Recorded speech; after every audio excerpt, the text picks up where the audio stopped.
The Dalmatian Connection, by Norma King, written in 2010. Produced by Lorraine Kelly in March 2019. Copyright belongs to Lorraine Kelly. Please do not publish or copy without permission. This podcast is a story about two couples, Jenny and Mat Kazea, and Jean and Mark Zuvela. They lived in Western Australia in the early 1900s.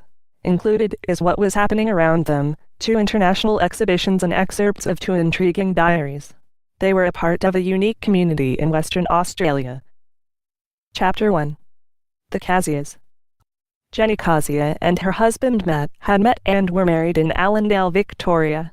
Mat worked there as a metallurgist on a mine. Mat migrated to Australia in the late 1800s. He had come to Fremantle from Zlarin, which is an island off the coast of Dalmatia. Dalmatia is a narrow belt of the east shore of the Adriatic Sea. It is one of the 4 historical regions of Croatia. Jenny was from Londonderry in Ireland. Mat could speak many languages. He could speak Croatian, English, German, Italian and French well, but he was not so good at reading English. Jenny spoke only English. The couple arrived in Boulder, Western Australia, from Victoria in 1897. Boulder is situated in the eastern Goldfields and is about 5 kilometers from Kalgoorlie. The 2 towns were amalgamated in 1988 and became the city of Kalgoorlie-Boulder. Jenny Kazea was an avid reader and had the daily newspaper, the Kalgoorlie Miner, and its weekly offshoot, the Western Argus, delivered to her home.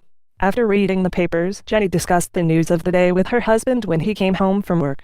One day in January 1899, Jenny read in the Kalgoorlie Miner that a big international exhibition would be held in Paris in March 1900. This set her thinking.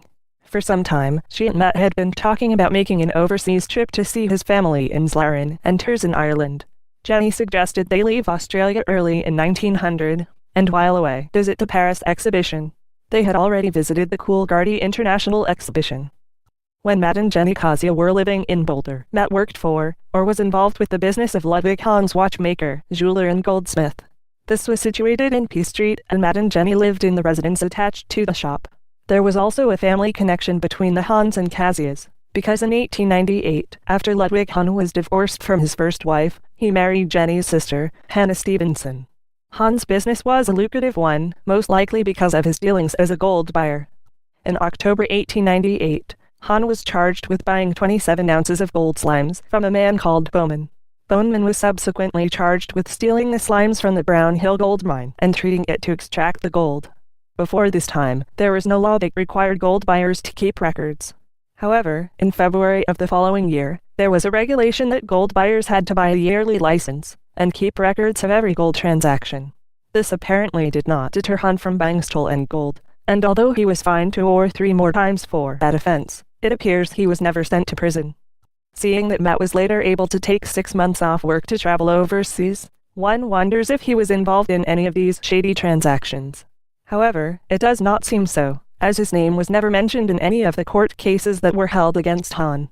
Mat could have saved his money, or received it through gambling at cards, as he was a successful gambler. In the early years, there was a very tolerant attitude in the Goldfields towards gold stealing. The workers thought that they, as well as shareholders, should profit from gold in the mines that were owned by a company. The police in the Goldfields of Western Australia had a lot of trouble bringing in a conviction for gold stealing.